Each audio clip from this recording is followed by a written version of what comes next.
दोस्तों नमस्कार, स्वागत है आपका हमारे चैनल पर। एक बार फिर आज उपस्थित हैं हम नए वीडियो के साथ, नए ज्ञान के साथ।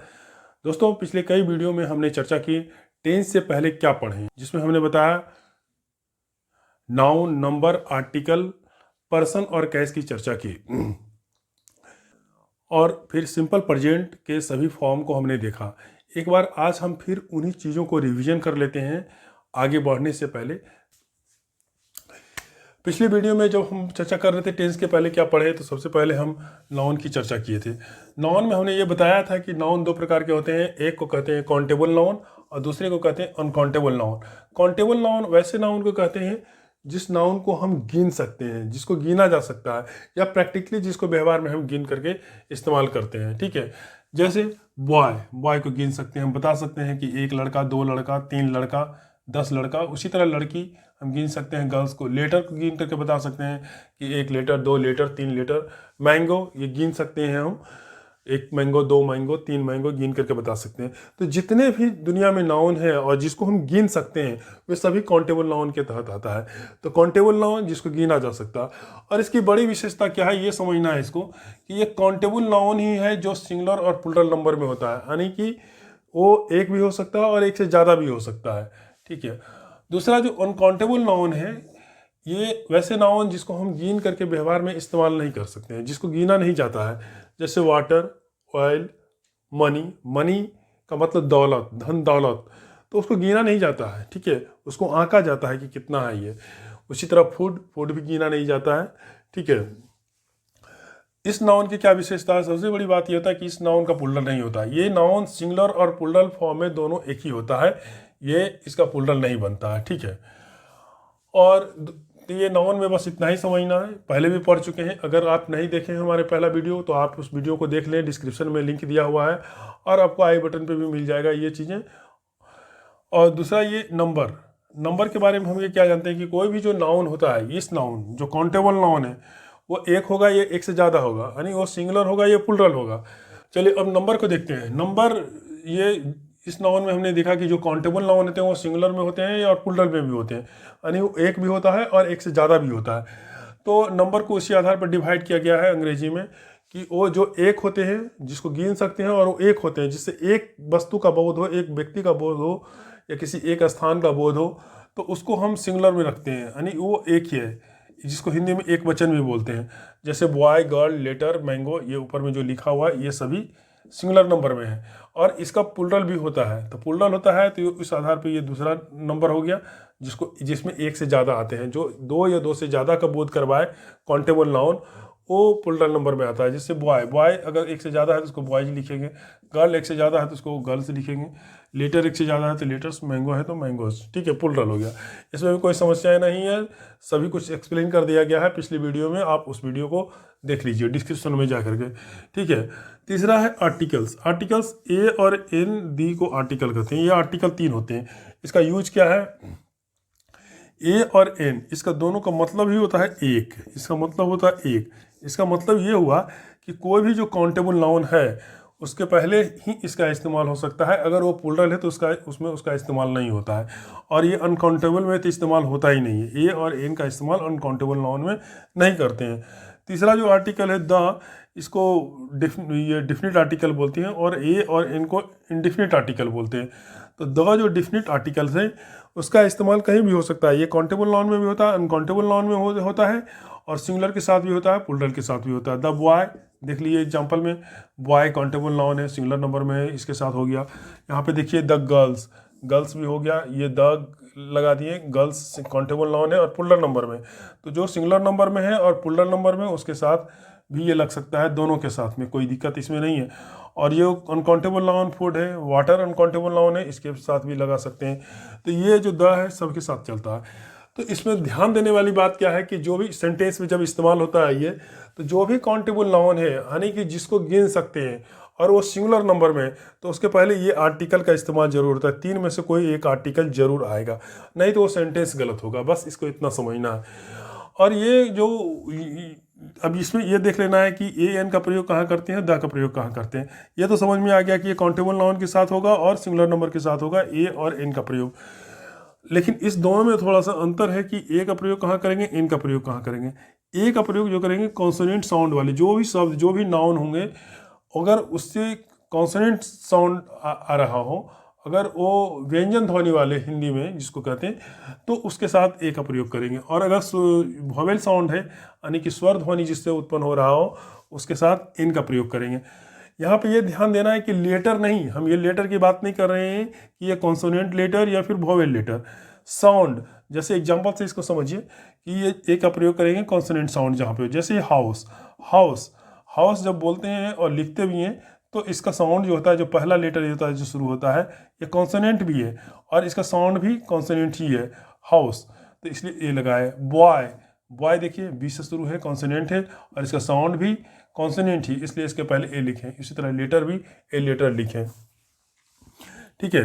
अब देखिए एन का प्रयोग कहाँ करते हैं, जो वोवेल साउंड का होता है। अब देखिए ये जो आवर है, आवर जो हिंदी में बोलते हैं जिसको घंटा, HOUR, आवर, तो आवर का मीन्स क्या हुआ कि ये जो एच है, ये एच ये है तो कॉन्सोनेंट, लेकिन इसका साउंड जो है क्या है, वोवेल है, इसलिए इसके पहले एन आवर लिखते हैं, हाफ एन आवर लिखते हैं, ठीक। अम्ब्रेला, अम्ब्रेला यू से शुरू है, ये वोवेल ही है, लेटर फर्स्ट वोवेल है और इसका साउंड भी वोवेल, इसलिए एन अम्ब्रेला लिखेंगे, ए अम्ब्रेला नहीं लिखेंगे। ऑक्स, ये देखिए ऑक्स जो है ये क्या है, पहला लेटर ओ है और ये वोवेल है और इसका साउंड भी ओ है, तो इसलिए इसके पहले एन लिखेंगे, ठीक है। अभी क्लियर है, इसमें कोई कन्फ्यूजन नहीं पालना है। इसमें एक चीज़ ये देख लेना है कि हिंदी का जो स्वर वर्ण होता है, जो ओ आ ई उ ये लिखते हैं, ओ आ ई हर्षी बड़ी ई उ, ये वाला जहाँ भी शुरू होता है, अगर हम कोई जो अंग्रेजी का वर्ड है जो नाउन है या जिसके पहले आर्टिकल इसका इस्तेमाल करना है, उसको हिंदी में लिखें। जैसे हाउस, तो हाउस लिखेंगे तो हाउस से शुरू होगा, हाउस, ठीक है। तो ये देखिए ये हा है, हा से शुरू है तो क्या है, ये इसमें से नहीं आता, यानी कि ये स्वर वर्ण में से शुरू नहीं होता है, ये व्यंजन है, तो इसके पहले ए लिखेंगे। उसी तरह देखिए आवर, आवर शुरू तो है एच से, ये भी एस से शुरू है, लेकिन दोनों के साउंड में अंतर है। ये देखिए ये दोनों के साउंड में अंतर है, इसका साउंड जो शुरू होता है ये कॉन्सोनेंट का साउंड है यानी व्यंजन वर्ण, और ये वोवेल है। अगर इसको आवर को लिखेंगे हिंदी में तो आवर कैसे लिखेंगे, आवर, तो आवर ये क्या होगा, ओ किस में आ गया, इसमें आ गया, यानी कि ये स्वर वर्ण से शुरू हो रहा है, यानी इसका जो साउंड है वो क्या है, वोवेल साउंड है, तो इसलिए इसके पहले एन लिखेंगे। बस इसमें इतना ही समझना है कि नाउन दो होते हैं, countable noun, uncountable noun. Countable noun इसको कहते हैं जिसको गिन सकते हैं, और ये सिंगुलर और प्लुरल दोनों नंबर में होता है। अनकाउंटेबल नाउन जिसका प्लुरल नहीं होता है। नंबर उसी आधार पे, काउंटेबल नाउन के आधार पे ये सिंगुलर और प्लुरल होता है। जिससे एक का बोध हो वो सिंगुलर है, जिससे एक से अधिक का बोध हो वो प्लुरल है। आर्टिकल ए एन दी को आर्टिकल कहते हैं।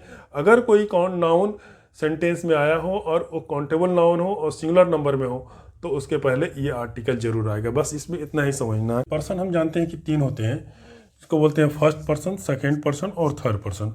फर्स्ट पर्सन में आई और बी आता है, सेकंड पर्सन में यू, और थर्ड पर्सन में ही, सी और दी आता है। इट भी थर्ड पर्सन में ही आता है, इसको अलग से देख लेंगे, ठीक है।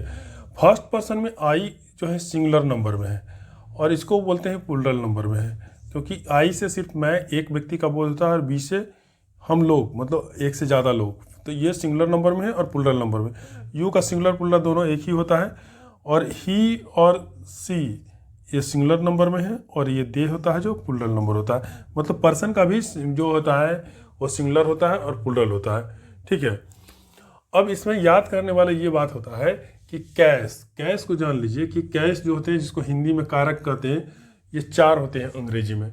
हमको यहाँ समझना है तीन के बारे में। चार में होता है, एक होता है सब्जेक्टिव कैश, ऑब्जेक्टिव कैश और पजेसिव कैश। चौथा होता है वोकेटिव कैश, जिसको हमको अभी पढ़ना नहीं है, उसकी आवश्यकता नहीं है, जब ज़रूरत पड़ेगी तो हम उसको पढ़ेंगे। तो इसको समझना है कि ये इसका जो पर्सन है, तीन person, first person, second person और थर्ड पर्सन, इसका जो कैश के हिसाब से यानी सेंटेंस में जब ये यूज होता है सब्जेक्ट के रूप में, ऑब्जेक्ट के रूप में, तो इसका रूप चेंज हो जाता है। और पजेसिव जब ये किसी व्यक्ति या वस्तु के साथ जब संबंध बताता है तो उसका फॉर्म अलग होता है। बस इसको ये समझना है कि जो प्रत्येक पर्सन है, first person, second person, third person, तो उसका सब्जेक्टिव रूप क्या होता है, ऑब्जेक्टिव रूप में उसका कैसा होता है, और पजेसिव में कैसा होता है। इस चीज़ को समझना है, यानी इस चार्ट को आपको याद कर लेना।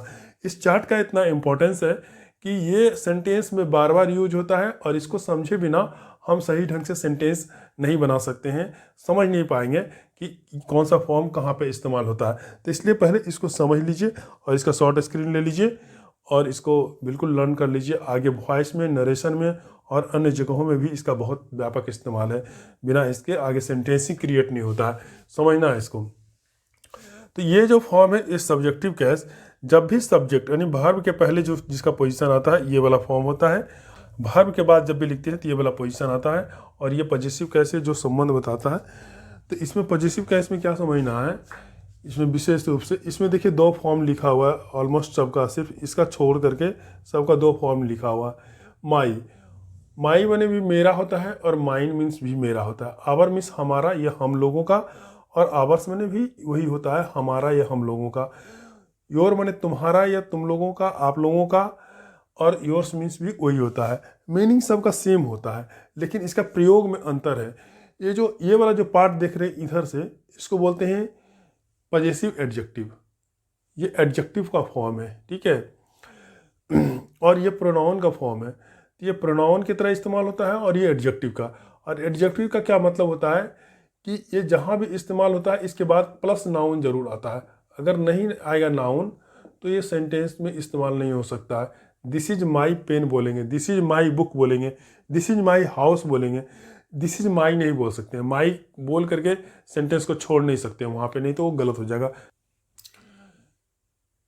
तो ये आप समझ गए होंगे कि ये वाला जो फॉर्म इस्तेमाल होता है पॉजेसिव एडजेक्टिव जिसको बोलते हैं, इसके बाद कोई ना कोई नाउन आता है, नहीं तो ये सेंटेंस गलत होगा।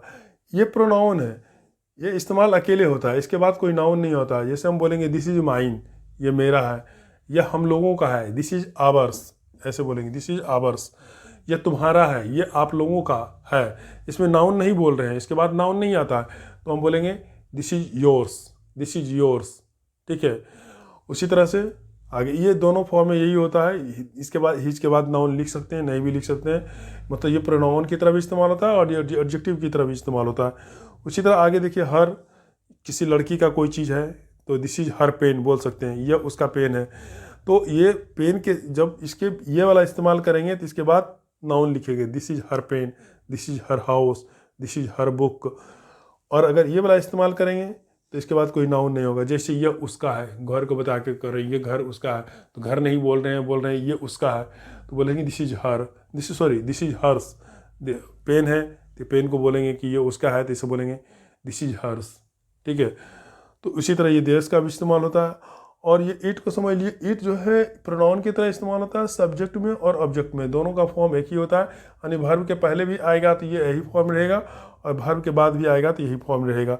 इट्स मतलब कोई भी छोटी जीव जंतु या वस्तु कोई है और उसका बताना हो कि इसका है। जैसे मान लीजिए कि ये देखिए ये मार्कर है और मार्कर का ये कैप है, तो बोले कि ये कैप इस मार्कर का है, तो this is it's cap, it's cap मतलब इसका कैप है ये, ठीक।